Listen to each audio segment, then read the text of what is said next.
Voilà. Bonsoir. Salam alaikum. Otep. Nous vous souhaitons la bienvenue dans ce live TikTok où nous avons l'immense plaisir d'accueillir le maître Félix Mbete. Félix Mbete qui est un très grand chercheur, qui est un consultant, un spécialiste sauvegarde sociale et surtout un très grand disciple de Cheikh Anta Diop. Il était là au Sénégal dans le cadre d'une mission, je dirais, panafricaine où il nous a gratifié d'un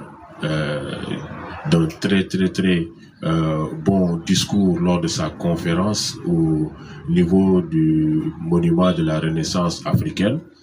Et nous avons profité de cet événement pour partager avec vous ses connaissances qu'il a amenées avec lui ici au Sénégal.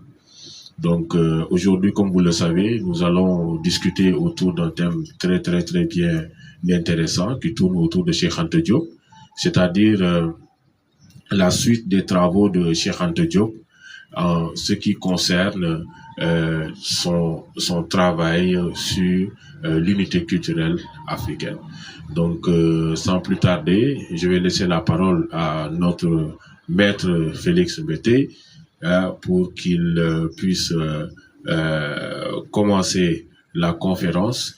Et juste après la conférence, nous allons donner la parole à quelques personnes qui suivent le live pour que ces personnes puissent poser des questions. Et il y aura aussi notre papa Nguel Diouf qui sera là pour une contribution.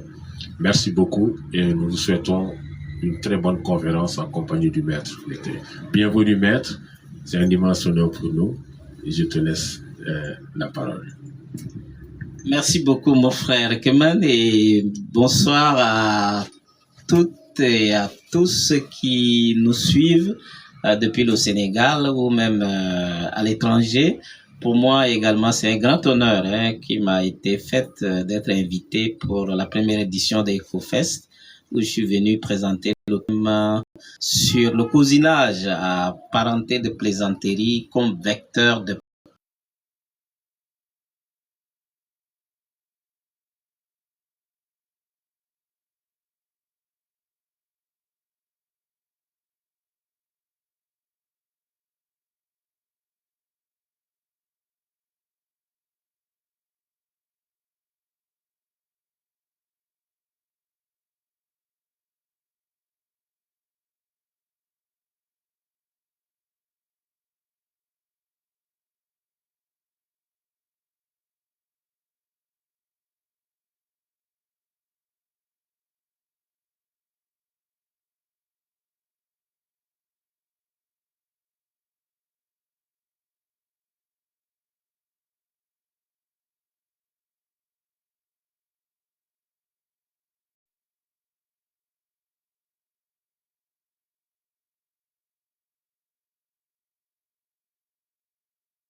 Bon, il est en ce moment en vie, il est le chef de département et le doyen du département de l'histoire de la faculté à Douala, à l'université de Douala. Et on était en décembre 90, on étudiait l'histoire des grands peuples africains. On parlait des Hausa, des Peul, et aussi des Sahara, des Malinké, des grands empires. Et le 1er décembre 90, un événement historique va marquer l'histoire de l'Afrique, c'est la prise de pouvoir par Idriss Déby, à l'époque colonel. Et donc, dans la semaine qui suit, le professeur, dans son cours, parlait du groupe Sahara et disait que Déby, Idriss Déby, à l'époque colonel, qui a pris le pouvoir, est du grand groupe Sahara et de l'ethnie minoritaire Zakawa. Mais j'étais dans la salle, je me sentais un peu très mal à l'aise parce que je me dis, mais comment le professeur peut dire des idioties?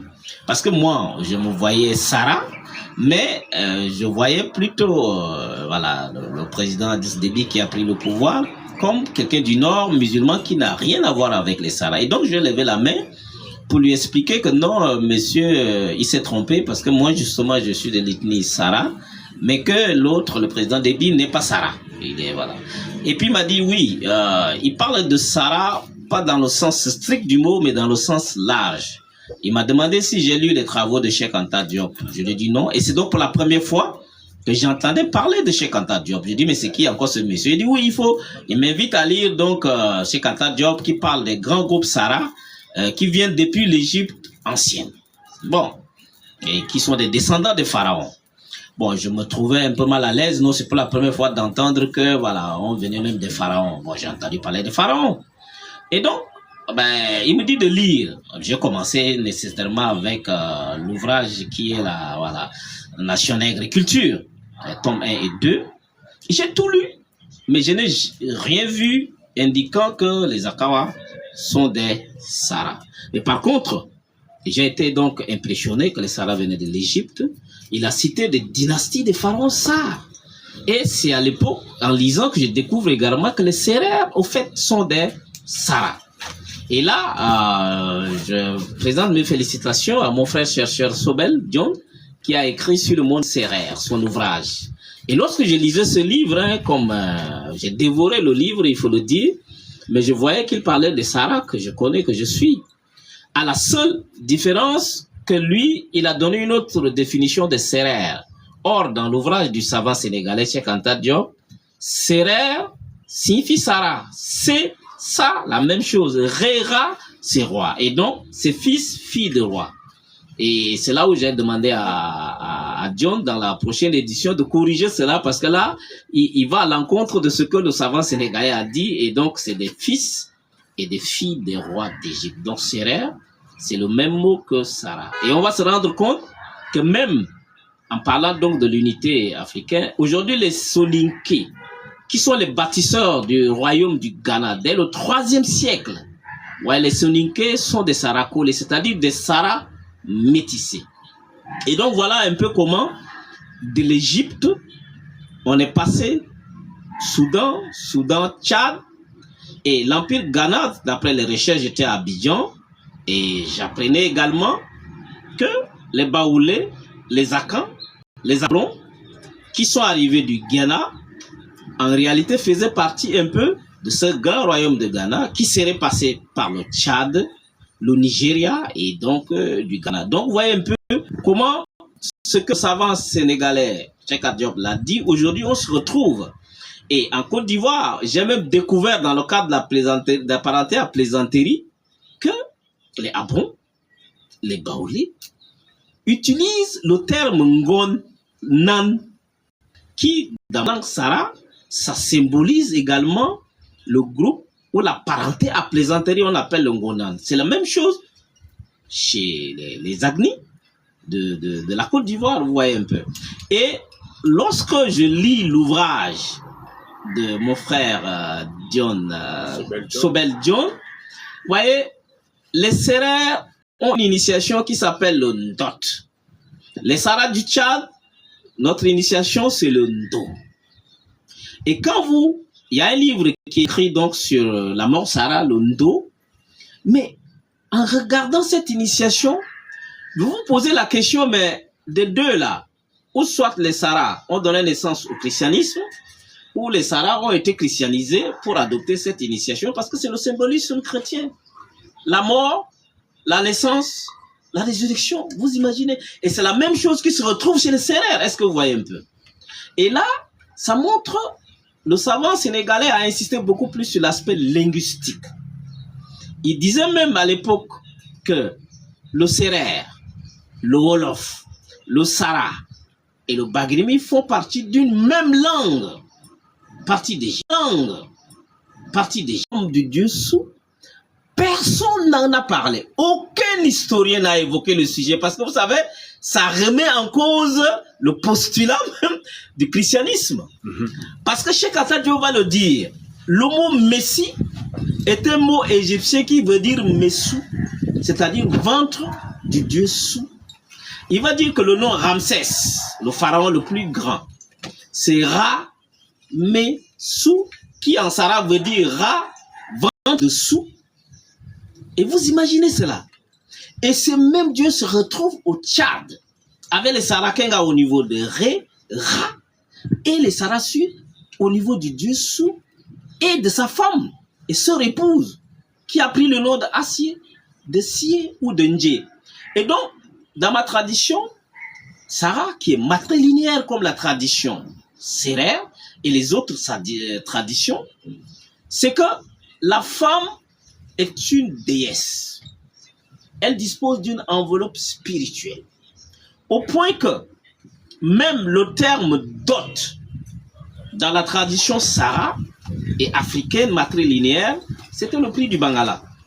C'est-à-dire que l'homme donne la dot pour s'attacher le service d'un homme, comme aujourd'hui, la dot est devenue le prix des fesses. Donc regardez à quel point les données ont changé. Pire, on va transformer le dieu Su en diable au Tchad. Vous voyez un peu? Pour essayer de brouiller les pistes. Et même moi, en tant que sociologue, j'ai cru. Jusqu'en 2015, lorsque je travaillais dans le cadre de la Caritas du Tchad, un de mes directeurs écrivait dans un rapport que le sésame du diable a beaucoup donné. On ne comprenait rien. Et puis il y avait un Américain qui dit, mais comment? On est dans un milieu chrétien, on a donné des semences sélectionnées qui ont bien donné, mais on dit que c'est le sésame du diable. J'ai appelé le directeur, j'ai dit, mais qu'est-ce que tu veux dire? Non, mais le dieu Sou, qu'on appelle diable, là, c'est ça le dieu des ancêtres. Mais j'étais perdu.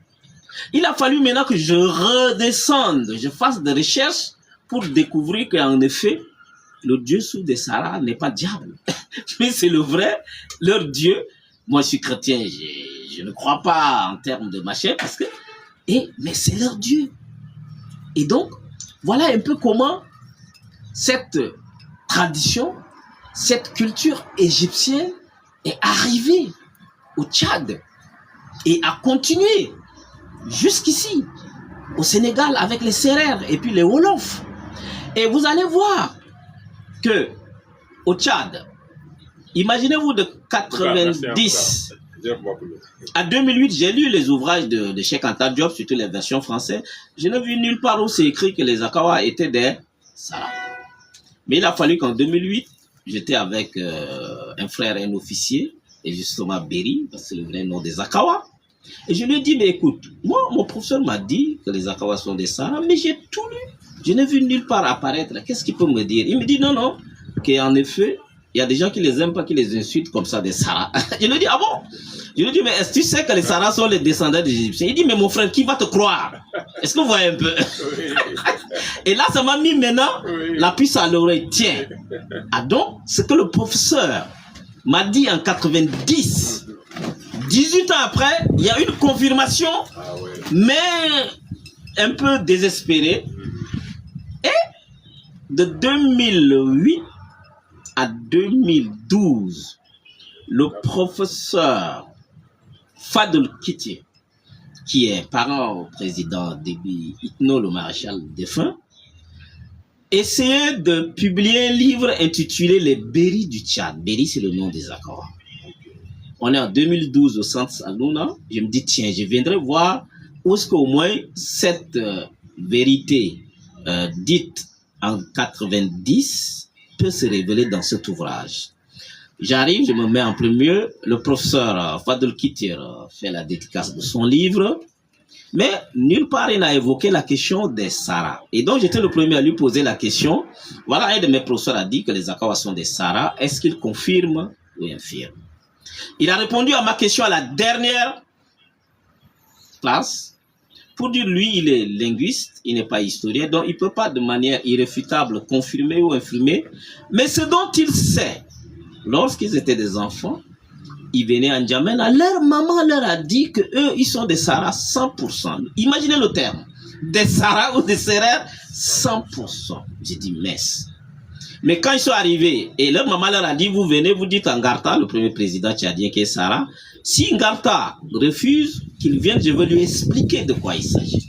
Eux, ils sont arrivés en N'Djamena, ils n'ont jamais rencontré Ngarta, donc voilà, en dehors de l'affaire, comme on dit que ta mère peut te mentir, lui ne peut pas en tant que linguiste confirmer ou infirmer. Il me fait la dédicace de son ouvrage, je le lis, sur les 150 clans Zaka, mais il y en a une vingtaine qui sont des clans Sara, dont les Bidéat, les Saramiers, et le village Fada, qui était la capitale un peu du Sara, est fondé par un Sara. Est-ce que vous imaginez? Et donc, à ce moment, à partir de 2012, j'ai commencé à dire, mais donc, Cheikh Anta Diop, au fait, il n'est pas un savant pour rien. Parce que vous savez, jusqu'en 2008, j'hésitais, parce qu'il y en a qui remettaient en cause ces thèses, y compris au Tchad. Hein. Voilà, parce qu'il était très combattu, donc je me suis dit, mais peut-être aussi, il a dit des choses qui n'étaient pas correctes. C'est en ce moment que j'ai commencé vraiment à être le vrai disciple de Cheikh Anta Diop. Et à me dire, mais là, on a affaire à un savant qui a vu ce que personne n'a vu avant. Maintenant, lorsque vous entrez dans l'évolution du grand groupe Sahara au Tchad, au Cameroun, il y a des Sahara, en RCA, il y a des Sahara, au Soudan, il y a des Sahara, ici au Sahara, au point que il y a 2 ans, il y a eu un premier festival culturel Sahara au Cameroun, dans la ville de Ngaoundéré. Du Tchad, on est allé une dizaine, une première fois. Et c'est là, vous voyez, il y avait le Tchad, le Cameroun, la RCA, le Nigeria qui étaient présents. Le deuxième festival, 2 ans après, a eu lieu en 2025, en juillet à Dakar. Et là, la délégation tchadienne a été conduite par moi-même. On était toute une centaine. Et vous savez qui est venu? Le sultan du Bagrimi, le Mbang. Vous savez que le mot Mbang en Sara et en Sara Bagrimi signifie soleil. C'est la même chose que le mot Ra. Et lui, on lui a donné une invitation, espérant qu'il envoie un représentant. Il a dit non, mais l'affaire Sara, c'est une affaire très sérieuse. Il a pris l'avion, il est arrivé même à Garoua avant moi. Et c'est là où il a déclaré, pour confirmer la thèse de Cheikh Anta Diop, que Sara et Bagrimi, c'est 2 variantes d'une même langue et qu'il s'agit d'un même peuple au Tchad, lequel est uni sur le plan culturel avec les Sérères, les Wolofs du Sénégal, les Sarakolais, les Soninké du Mali, du Guinée. Est-ce que vous voyez un peu? Maintenant, la suite des travaux, après mon séjour, depuis mon séjour à Abidjan, en Côte d'Ivoire, on se rend compte que même les Ashantis sont partis également du Tchad. Et pour information, un jeune Tchadien, ou plutôt au XVIIIe siècle, la 2e, 3e personnalité russe était Tchadien. Le général Abraham Hannibal, capturé esclave dans le royaume de Bagrimi, vendu aux Turcs, a été, semble-t-il, exfiltré par les Russes. Et ouais, c'était un génie militaire, ingénieur. Il a passé des séjours en formation également en France. Et son petit-fils s'appelle Alexandre Poutkin, le plus grand poète de tout le temps de Russie. En 1999, les Russes sont venus au Tchad. Ils sont allés à Mandalia, rencontrer le sultan de Mandalia actuel du Tchad, qui a fait par son papa, a été pris par les Russes. Ils sont venus au Cameroun, ils ont continué au Ghana. Et c'est là où le papa du sultan actuel disait qu'au Ghana, ils sont rencontrés que les Ashantis étaient d'origine Kotoko du Tchad. Est-ce que vous voyez un peu? Et que Kofi Annan également était Kotoko dont les origines remontent au Tchad. Et donc, lorsqu'on regarde, en revenant de ces 3 grands groupes, les Laobé ont perdu leur culture, ont perdu leur langue. Les Ninos sont devenus le Kotoko, les Arabes tu vois, au Tchad, et probablement les Ashantis au Ghana. Et les Sahara sont restés, les Sahara dedans, et les Sahara du Sénégal. Est-ce que vous voyez un peu? Et puis les Sahara collés au Mali. Et donc, rêver mieux pour l'unité africaine.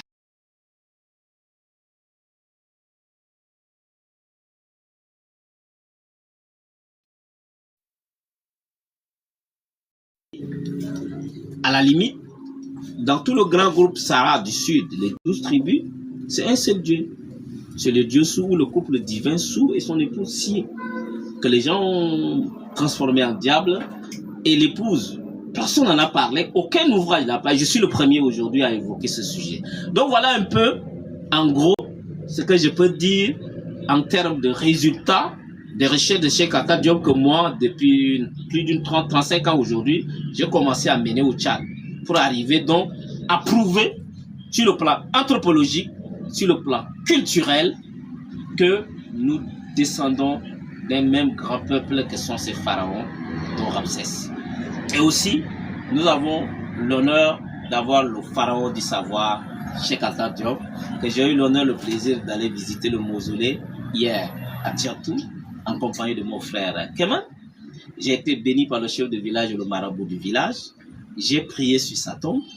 J'ai dit merci à Dieu de nous avoir ce digne fils de l'Afrique. Et puis aujourd'hui, nous avons fait un tour aussi dans le musée. On a vu, c'était fermé, mais au moins on a vu comment le musée était. Et le 4 décembre, j'ai été dans son laboratoire. J'ai rencontré le professeur Ibrahima Sigma. Quand j'arrivais, il s'apprêtait à quitter, on était à 14h moins. Il avait un rendez-vous et il a dit désolé, il est en train de sortir parce que il a un rendez-vous et que c'est des grèves, il n'y a pas de travail. Et puis je me suis présenté comme sociologue. Il dit bah les sociologues, archéologues sont pas là, lui il est physicien. Et puis je dis mais physicien, mais comme Cheikh Anta Diop, il dit oui mais ça m'intéresse. Il dit oui il fait des recherches sur le système solaire, tout ça. Oui mais professeur, moi également en tant que sociologue je m'intéresse à l'astrologie, donc l'influence des astres sur les hommes de la société m'intéresse. Il dit ah bon, je dis oui, il s'est assis. Et puis on a commencé avec la naissance du soleil, le dieu soleil, de plus de 5 milliards d'années. Je lui dis, mais professeur, on nous a appris ça 4 milliards et demi, maintenant c'est passé à 5. Il dit, ah tiens, tu avais cette information. Et puis, de fil en aiguille, on a passé 4 heures dans le bureau et laboratoire du savoir sénégalais pour m'expliquer un peu comment il faisait ses recherches. On est passé du soleil, on a voyagé, on est allé en Égypte, on est revenu au Sénégal, on est passé en Afrique. Et donc voilà, il m'a expliqué comment Cheikh Anta Diop testait le carbone 14, si fabuleux les recherches qu'il faisait. Et voilà, on a eu un grand homme et nous sommes heureux aujourd'hui de parler de lui et de ses recherches. Je vous remercie. Merci beaucoup, maître, pour cette brillante exposé. Nous sommes vraiment très honorés de t'accueillir et de bénéficier de toutes ces connaissances. En tout cas, j'espère que tous ceux qui sont en train de nous regarder aujourd'hui ont la même sensation de ça. Si notre papa Ngeltia est à une contribution culturelle et aussi dire que non, vous pouvez vous asseoir, il va occuper ma place, que ce que Cheikh Anta Diop a écrit comme livre, nous avons Nation Nègre et Culture, et pour souligner l'unité culturelle de l'Afrique, c'est pour ça que Nation c'était avec S, Nègre c'était avec S, mais Culture c'était au singulier, pour dire qu'en Afrique on a une seule culture. Donc nous allons accueillir notre papa Nguel Diouf pour une contribution.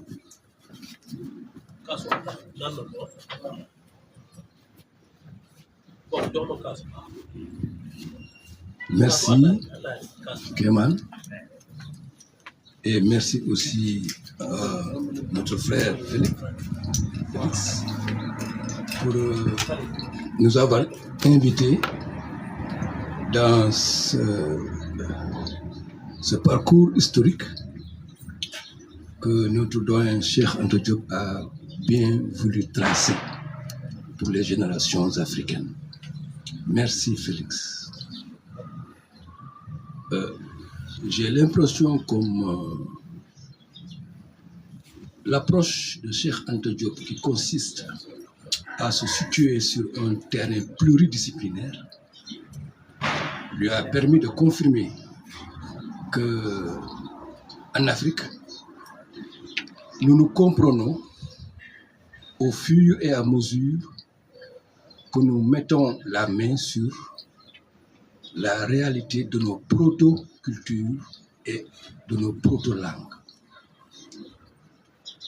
L'Afrique n'a pas été le berceau de l'humanité pour rien. Cheikh Anta Diop l'a confirmé par carbone 14, mais aujourd'hui même, si Cheikh Anta Diop était encore là, il va davantage travailler sur l'ADN nucléaire, qui confirme encore le berceau de l'humanité, qui a été la souche africaine. Alors, l'importance des proto-langues et des proto-cultures, c'est le fondement de l'unité culturelle de l'Afrique en même temps. Parce que plus nous allons à l'intérieur des cultures, plus nous trouvons des ressemblances identitaires. Plus nous allons à l'intérieur des langues, et plus nous tombons sur la souche primale linguistique. C'est maintenant avec les mouvements migratoires qu'il y a eu des différenciations linguistiques. Mais en linguistique même, on dit, plus vous allez à l'intérieur, en profondeur historique, plus vous voyez que les langues relèvent de la même souche. Et les cultures aussi relèvent de la même souche. Donc nous ne devons pas nous perdre avec ces différenciations linguistiques et culturelles qui ne remettent pas en cause l'unité identitaire culturelle de l'Afrique. Pourquoi les langues diffèrent? Les langues diffèrent en fonction de l'environnement. Il y a diversité linguistique parce qu'il y a diversité écologique. C'est tout. On ne peut pas parler une même langue sur des siècles durant si les mouvements migratoires ont implanté des populations, des humanités, dans des montagnes, sur des îles, dans des forêts, etc., dans des plaines, dans des savanes. Donc, un même peuple, une même communauté linguistique, en fonction des mouvements migratoires, va introduire des différenciations linguistiques en fonction des sites de sédentarisation. C'est la logique de l'évolution des humanités. Alors, si nous prenons l'exemple des mouvements migratoires à partir de l'interland continental africain vers le Nil, le bassin, la vallée du Nil, c'est parce que nos populations, nos humanités, nos ancêtres ont suivi les bassins hydrographiques à partir du Tchad, à partir des Grands Lacs, jusqu'au Nil, la vallée du Nil. Ils ont suivi les bassins hydrographiques. Ce sont les bassins hydrographiques qui ont scellé cette unité migratoire des humanités de l'Interland vers le Nil.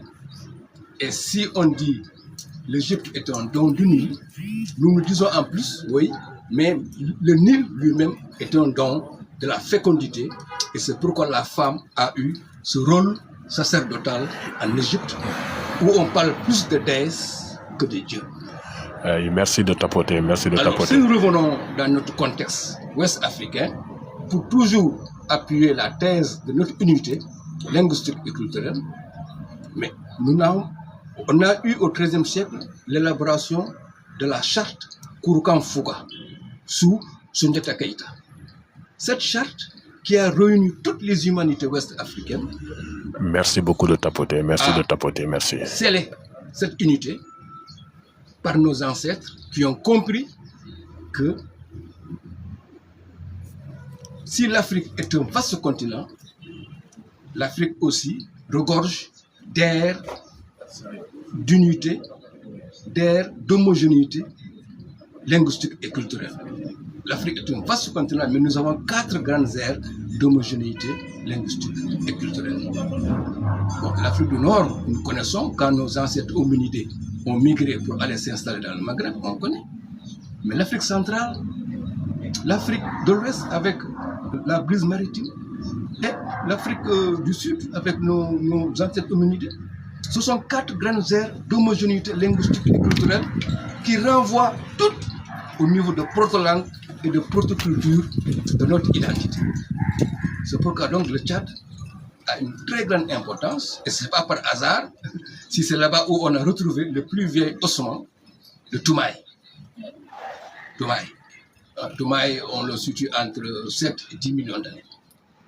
Voilà, donc le Tchad, c'est un berceau, et à partir des ossements et des fouilles, nous ne pouvons que davantage appuyer la thèse de notre unité linguistique et culturelle. Quelles que soient les différenciations dans les parler, dans le mode de parler, ça c'est normal.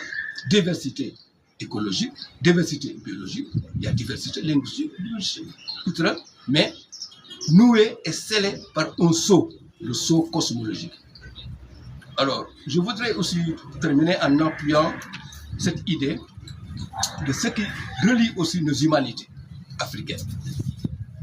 Une fois sédentarisées, on a pu voir une identité au niveau des rites agraires. les rites agraires. Toutes les humanités africaines ont la même essence en matière de rites agraires. Un rite qui permet à l'Africain de dialoguer avec le monde végétal, de dialoguer avec le monde minéral, de dialoguer avec son environnement. Et ces rites ont la même sémantique cosmologique au niveau de toutes les humanités africaines. Les rites agraires qui nous relient à la terre. Mama Africa, Mama la terre. Nous relevons de la terre et nous sommes conscients de cela.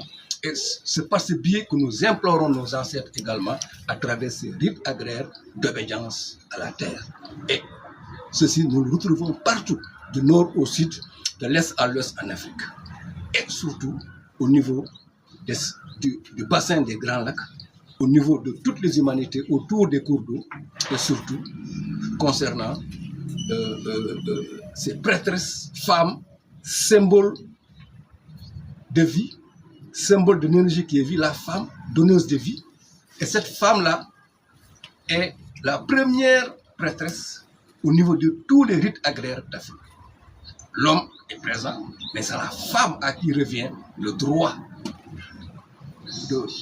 d'officier le rite agraire d'obédience à la terre. Donc nous revenons encore à cette importance de la femme en Égypte, à cette importance de la femme en Afrique, et surtout au plan spirituel, c'est elle. Donc nous devons revendiquer toujours le droit génétique de la femme, droit génétique qui relève de l'énergie qui est vie, quelle que soit la présence de l'homme au sein de cette dynamique de donner la vie, c'est la femme qui apporte plus à l'enfant que l'homme. C'est la femme seule qui transmet à l'enfant son patrimoine mitochondrial. Et le patrimoine mitochondrial, l'homme ne peut pas le transmettre à sa descendance. Seule la femme le fait. Et ce patrimoine mitochondrial, c'est le symbole emblématique de l'énergie qui est vie. Nous sommes là parce qu'il y a énergie. C'est l'énergie qui est vie et c'est la seule réalité en fait qui existe. Je vous remercie.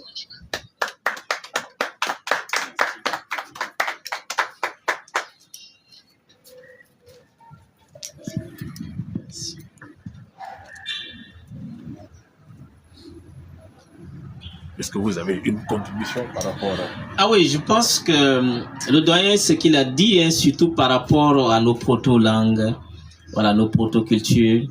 Aujourd'hui, je crois que l'Afrique, nous devons prendre l'unité comme quelque chose de crucial. Vous voyez, l'unité est un principe, ce n'est pas une valeur. Et nos micro-États n'ont aucune chance aujourd'hui d'affronter les grands ensembles dans les grands enjeux aujourd'hui. Quand vous avez en face l'Union européenne, c'est des centaines de millions d'habitants.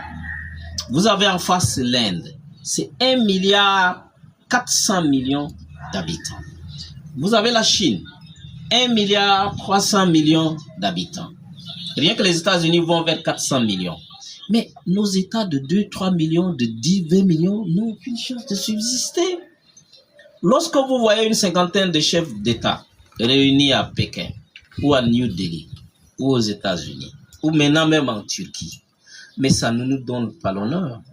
Je crois que nous devons militer pour avoir une Afrique unie, les États-Unis d'Afrique. Parce que demain, nous devons être plus d'1 milliard. Et si nous devons continuer à évoluer dans des micro-États, mais ça fait du bien à certaines personnes qu'on les appelle présidents. Mais regardez même les pays de l'Union européenne lorsqu'ils se réunissent aux États-Unis devant Trump. Mais ils les considèrent comme des sous-préfets. Exactement comme à l'époque, je lisais le livre de Bernard Doza, un Ivoirien, Liberté, confisquée, complot franco-africain. La France considérait nos pays comme des sous-préfets locaux. Mais c'est parce que aujourd'hui, je crois que le grand frère sera d'accord avec moi. C'est la démographie qui fait l'histoire. C'est pas l'histoire qui fait la démographie. Et donc, si démographiquement aujourd'hui l'Afrique s'unit, mais l'Afrique fera histoire. Et ça, c'est le message que Cheikh Anta lui a apporté. À l'époque, personne ne voulait l'écouter parce qu'on le combattait. Peut-être une des erreurs qu'il a eu à commettre, que je peux critiquer aujourd'hui, c'est d'avoir opté pour un parti politique. Mais sinon, normalement, un intellectuel doit faire son travail et donner ce message universel. C'est ça le plus important. Ouais, la politique, si on ne fait pas attention, ça va détruire l'Afrique. Aujourd'hui, lorsqu'on voyons un peu tous ces mouvements de terrorisme et autres, mais c'est parce que nous ne sommes pas unis. Aujourd'hui, si l'Afrique est unie, et si l'Afrique peut parler d'une seule voix, mais le monde tremblera, comme je crois que la chef disait, lorsque l'Afrique se réveillera, le monde tremblera. Mais ça, c'est l'Afrique unie. Mais l'Afrique des petits États, vous voyez, mais les gens nous regardent et rigolent. Vous imaginez. Et je crois que ça, la nouvelle génération doit prendre conscience. Nous avons des atouts incroyables. L'Europe est partie en morceaux dispersés pour s'unir parce qu'ils avaient envie de nous dominer. Mais nous sommes partis déjà de l'unité. Ils sont venus nous diviser. Maintenant, nous devons reprendre notre unité, notre fierté d'être africains. Et je crois que c'est ça le message que le doyen a voulu dire et que je veux simplement compléter. Merci, merci encore toi, doyen. Merci.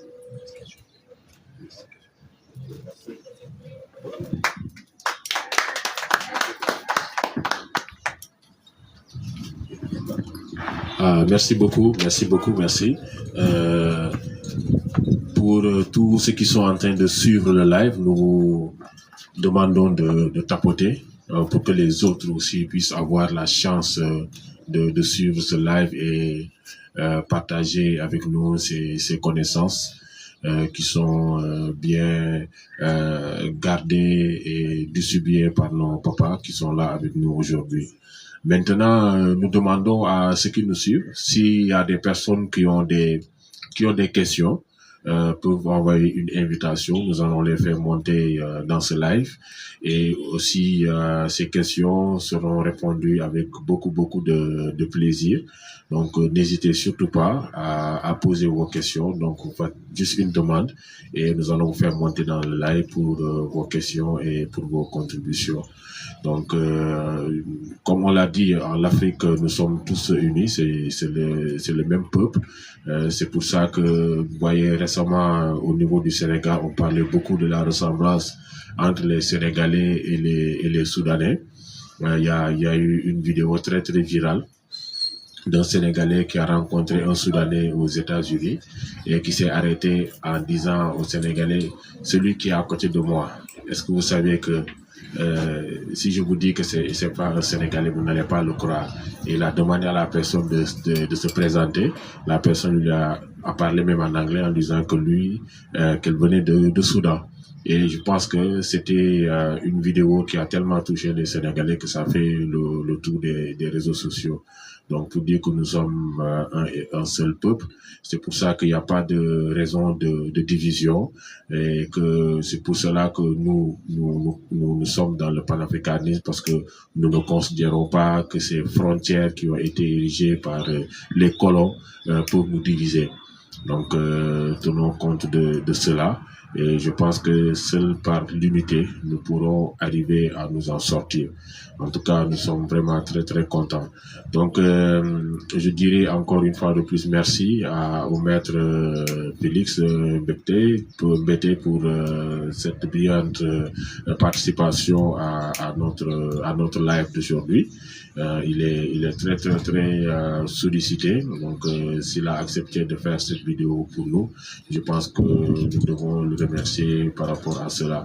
Maintenant, je vais encore lui laisser la parole pour qu'il puisse s'exprimer par rapport toujours au legs de Cheikh Anta Diop, parce qu'on a eu à discuter énormément par rapport à cela, parce que jusqu'à présent, nous pensons que la jeunesse n'a pas encore eu les repères nécessaires pour pouvoir être dans cette lumière. Donc, ça serait toujours bien d'avoir des paroles d'un maître aussi éveillé que Félix Mbete pour pouvoir donner des conseils à cette jeunesse pour que Cheikh Anta Diop soit pris comme une référence un peu partout dans ce monde. Merci Kuman.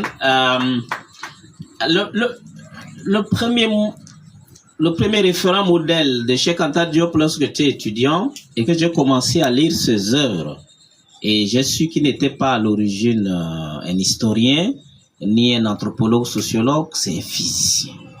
Et ça m'a tiqué parce que Personnellement, moi non plus, à l'origine, je suis un scientifique. Je suis même allé au Cameroun étudier avec un bac D. C'était pour faire la médecine. Mais finalement, j'ai opté pour la médecine sociale qui est la sociologie.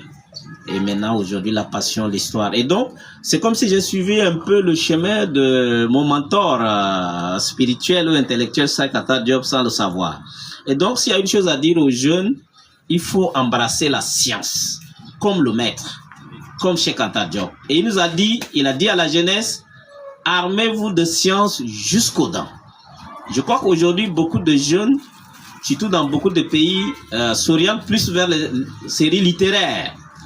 Or, lorsque vous regardez un pays comme la Chine, 95% des étudiants font les sciences et les techniques. Seuls moins de 10% vont vers les séries littéraires. Et donc, s'il y a un premier modèle à suivre, c'est celui de Cheikh Anta Diop. Parce que lorsque vous êtes scientifique, vous pouvez tout faire. Mais lorsque vous êtes littéraire, vous êtes limité. Et s'il n'avait pas été scientifique, mais ils n'avaient pas la capacité de démontrer aux Occidentaux qui se sont trompés. Ils n'allaient même pas. Or, malgré même qu'il soit scientifique, ils ont voulu le combattre. Mais là, je crois qu'il a gagné le combat. Et aujourd'hui, la page est tournée. Et donc, c'est d'inviter tous les jeunes qui nous suivent à s'engager dans les sciences, dans les technologies. Et au Tchad, il y a une chanson qui dit ce qu'on doit manger demain, c'est avec les chiffres. C'est pas avec les lettres. Et si vous voyez bien, Dieu a créé même le monde en langage mathématique, en langage scientifique. C'est les hommes pour chanter Dieu ont voulu la poésie, les lettres, mais nous devons plus nous orienter vers les sciences et en étant scientifiques, rien ne nous empêche donc d'aimer et de faire les lettres. Le second message, c'est que Cheikh Anta Diop est un travailleur, un bosseur. Pour arriver à faire ce qu'il a fait, il y a des moments où c'est qu'il passe des nuits blanches à travailler, à étudier, à faire des recherches. Et donc, c'est d'inviter aussi les jeunes africains, c'est que la réussite, c'est 1% d'inspiration, mais 99% de travail, c'est-à-dire de transpiration. Et donc, de suivre le modèle du maître, Cheikh Anta Diop, qui, c'est d'abord un bosseur, un travailleur. Et le dernier modèle, il n'a pas transigé avec ses origines, avec la tradition. Malgré qu'il soit musulman, il a demandé qu'on l'enterre dans son village, sur la terre de ses aïeux, auprès de son grand-père. Et ça, je suis allé voir, ça m'a ému. Aujourd'hui, beaucoup de gens ont tendance à se faire enterrer en ville, dans la capitale, pour avoir beaucoup de gens qui viennent. Mais je crois que c'est pas ça le plus important. Et ce choix qu'il a fait, son épouse également française, a accepté qu'on l'enterre au Sénégal et ou dans la terre natale, la terre de ses aïeux. Ça fait penser aussi au peuple bamileke qui vient également du Tchad, du Cameroun. Tout bamileke, même s'il meurt à l'extérieur et qu'on n'a pas les moyens d'amener le corps, on ramène le crâne.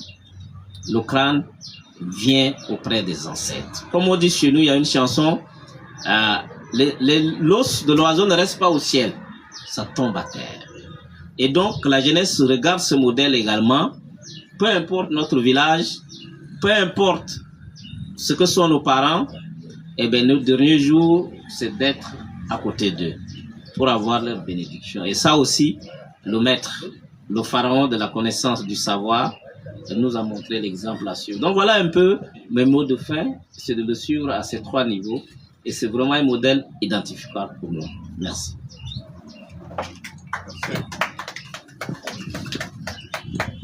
Merci encore une fois de plus, maître. En fait, moi, je tenais à lancer un appel vis-à-vis aussi de tous les panafricains, qu'ils puissent donner beaucoup plus d'importance à ce musée de Cheikh Anta Diop qui se trouve à Fanok, qui était la maison où il habitait de 1923 jusqu'à 1986. Et c'est dans cette maison-là, je pense, qu'il a rendu l'âme. Donc, c'est quelque chose de très, très important. Et nous invitons l'État aussi du Sénégal à mettre plus de moyens pour que cette maison soit un musée qui va fonctionner 7 jours sur 7, puisse être un endroit où tout panafricain, tout Africain qui se rend au Sénégal ira pour mieux connaître cette personne d'une dimension exceptionnelle. Aussi vrai que les gens partent au niveau du monument de la Renaissance africaine pour se sentir être complètement à Dakar, parce que venir à Dakar sans aller au monument, c'est faire sa toilette sans se mirer. Donc, il va falloir aussi que les gens se disent que venir à Dakar sans aller au musée de Cheikh Anta Diop, c'est exactement la même chose. Et pour cela, il faut aussi que les panafricains puissent y aller fréquemment. Mais on ne peut pas y aller s'il n'y a rien à visiter, s'il n'y a rien à voir, si les portes sont fermées.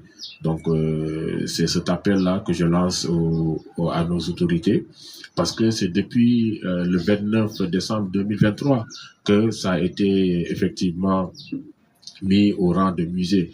Mais jusqu'à présent, nous voyons qu'il n'y a pas la promotion nécessaire autour de cela. Donc, c'est cet appel que je lance aux autorités. Et aussi, je tiens à faire passer un message pour dire que le 29 décembre 2025 de cette année, nous allons célébrer encore une fois de plus la naissance de Cheikh Anta Diop. Ça sera les 102 ans de sa naissance. Donc, nous invitons toute la population à venir nous rejoindre. Ça va se passer au niveau du Grand Théâtre de Dakar, et ça sera avec les élèves de certains établissements, ça sera avec aussi le mouvement Cavocassance, ça sera avec Enijoa, et nous vous invitons à venir y participer, parce que c'est à nous de donner de la grandeur à nos grands hommes. Voilà, donc c'est ce que je voulais dire. Maintenant, je vais voir s'il y a parmi ceux qui suivent le live certains qui ont des questions. Donc, nous allons y répondre.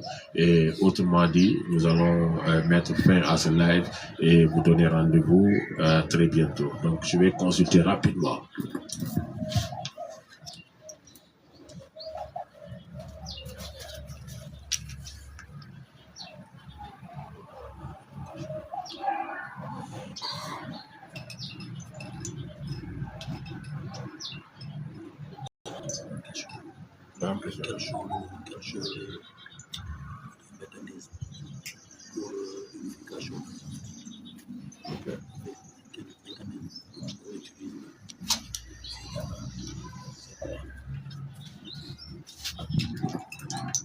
Ok, donc maître, nous avons une question du frère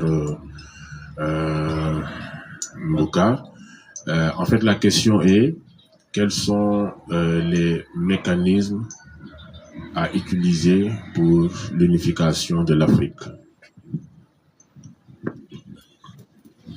Voilà, je crois que le mécanisme à utiliser, ça se situe à deux niveaux. Le premier, c'est l'éducation. Nelson Mandela, un autre grand d'Afrique et du monde, disait: l'éducation est l'arme la plus puissante que l'on peut utiliser pour transformer le monde et le rendre fort, meilleur. Donc, le vrai mécanisme, c'est d'abord l'éducation. Souvent, c'est l'ignorance qui nous empêche d'être unis. Vous savez, c'est l'ignorance qui nous divise. Or, la connaissance nous unit. Un grand homme disait, la sagesse commence avec la connaissance et se termine dans l'amour qui n'a de limite que sa propre intensité. Donc, tant qu'on n'a pas la connaissance, eh bien, on ne peut même pas aimer l'autre. Et donc, l'éducation doit amener les peuples d'Afrique à se connaître. Et dès lors qu'ils se connaissent, ils ne peuvent que s'aimer. C'est ça qui manque tout simplement. Lorsqu'on ne se connaît pas et on n'est pas éduqué, eh bien, le risque de se diviser est énorme. Si vous voyez aujourd'hui les conflits naissent de ça, c'est le manque d'éducation. On dit nul n'est méchant volontairement. Ceux qui veulent la désunion, c'est parce qu'ils ne savent pas l'importance de l'union, de l'unité. Voyez un peu. Regardez même ceux qui font de la physique. Quand vous prenez un cheval, il tire 3 tonnes ou 2 tonnes. Vous mettez 2 chevaux, il tire 7 tonnes. Quand vous mettez 3, il tire 14 tonnes. Rien que ça. C'est le plus d'addition dont l'unité est une force. C'est précis. Malheureusement, c'est à travers la connaissance. Et cette connaissance, c'est l'éducation. Et c'est un mécanisme, on doit mettre dans les écoles. Il a fallu que j'arrive en 2e année d'histoire pour découvrir qui sont les Sahara. Vous imaginez? Et donc, s'il n'y a pas une éducation de base à l'école, au collège, dans les lycées, eh bien, l'Afrique ne sera pas unie parce que les Africains vont croire qu'ils sont un peu comme des grenouilles dans une margelle. Ils regardent leur pays à travers le petit puits dans lequel ils sont. Et donc, voilà, le premier mécanisme, c'est l'éducation. Le deuxième qui y va, c'est la culture, les arts. Et sur ce plan-là, le Sénégal n'est pas dernier. Hein. Le premier festival des arts nègres a été organisé par Senghor à l'aube des indépendances, je crois, dans les années 66. 55, j'étais à peine né. Et donc, la culture, ça se mange. Et pour être ensemble, et pour se connaître, ça suffit pas simplement par l'éducation, mais la culture, les arts. Ça, pour moi, voilà les 2 atouts majeurs ou de mécanismes pour unir l'Afrique. L'histoire.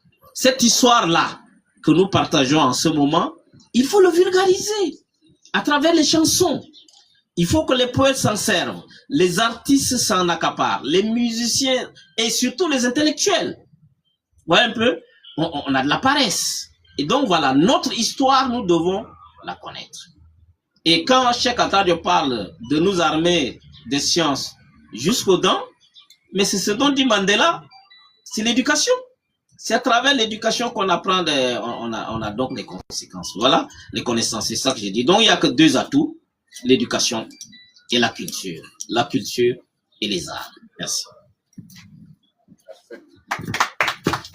Merci beaucoup.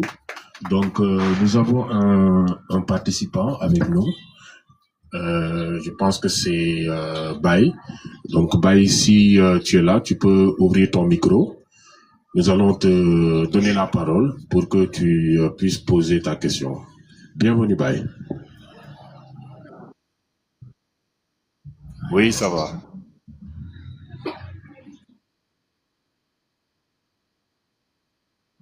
Ce panel-là, ça m'a trop ému parce que moi, j'aime l'éveil des consciences, mais sur Cheikh Anta Diop et l'éducation.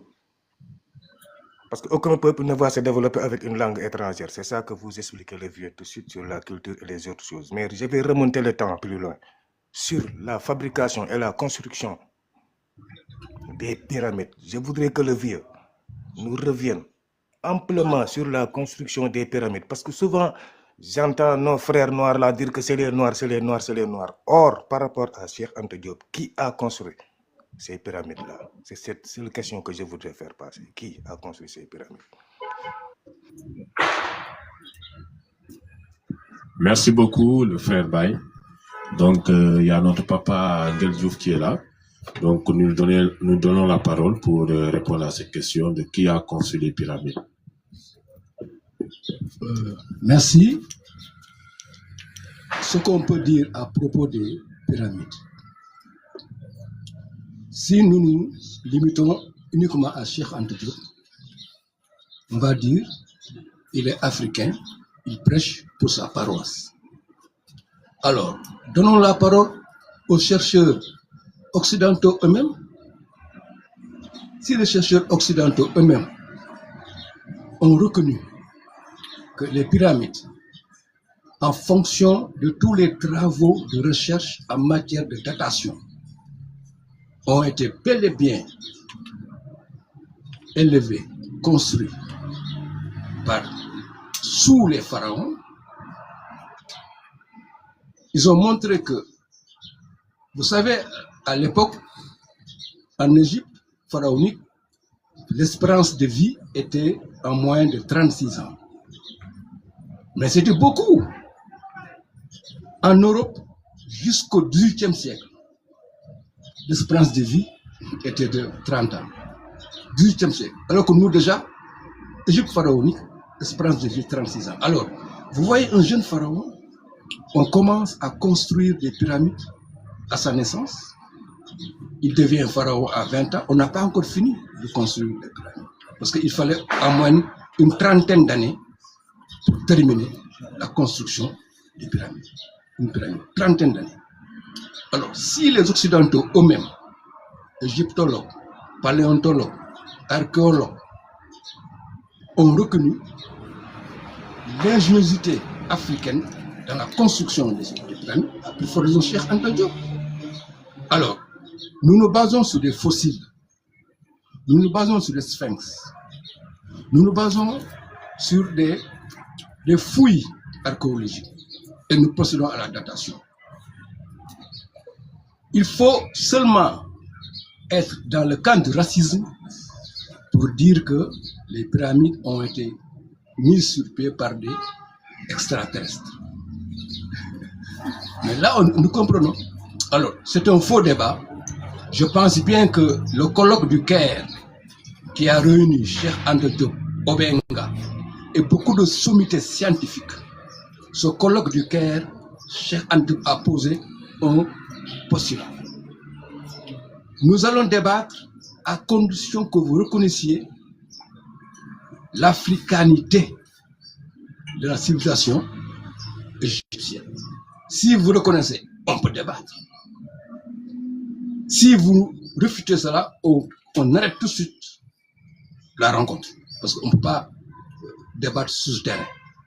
Et je pense que les sommités scientifiques de l'époque, au colloque du Caire, ont bel et bien reconnu l'africanité de l'Égypte pharaonique et de toutes les merveilles et toutes les constructions qui ont été faites. Alors, pourquoi alors aller plus loin si eux-mêmes occidentaux, en scientifiques honnêtes, ont reconnu cela, à plus forte raison, nous, Africains, et avec nos chercheurs, comme l'a dit Félix, comme Cheikh Anta Diop et d'autres, les Obenga, et d'autres.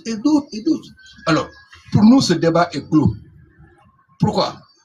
Le coup de massue de Cheikh Anta Diop, entre autres, il montre qu'avant la 4e glaciation sur Terre, avant la 4e glaciation, le type humain qui était homogène en Sibérie, en Chine, en Italie, en Bohème, en Afrique, ce type est africain par le squelette de l'os crânien et aussi par la stratégie des femmes. C'est le type aurignacien, la caverne d'Aurignac en France. C'est le type aurignacien, ainsi appelé par la paléontologie. Alors, ce coup de massue de Cheikh Anta Diop montre bel et bien qu'il n'y a pas eu d'extraterrestres nulle part. Il n'y a eu que des Africains qui sont sortis du continent et qui se sont implantés en fonction des opportunités climatiques dans tous les sites de notre planète. Ça a été attesté, vérifié.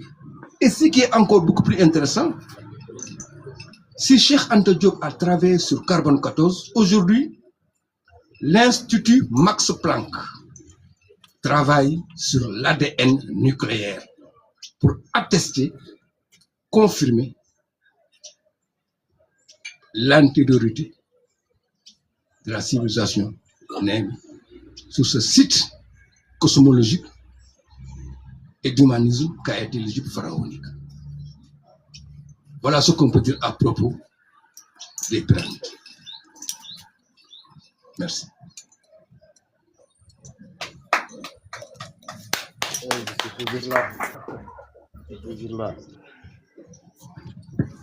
Merci beaucoup, Maître Ngeldio, pour ce brillant exposé. Donc, j'espère que ceux qui étaient en train de nous écouter sont satisfaits par cette réponse. Et là, je pense que nous allons clôturer notre live et nous vous donnons rendez-vous très bientôt pour un autre live avec un autre thème. Et c'est toujours un plaisir pour nous. Grand merci à notre papa Ngeldio pour sa présence. Je vais me laisser poser la question. Merci aussi à notre papa, notre maître Félix Mbete pour sa présence. Merci à Boukar, à Padidi Djam pour nous avoir accueillis et facilité ce live. Merci à vous pour votre écoute et à toutes les personnes qui ont partagé le live, qui ont tapoté. Nous vous remercions du fond du cœur. Et vous pourrez suivre l'intégralité sur YouTube à travers la chaîne Kems TV et même sur Facebook à travers la page Diouf Keman. Merci beaucoup, Otep Otep, et à très bientôt. Merci beaucoup, maître.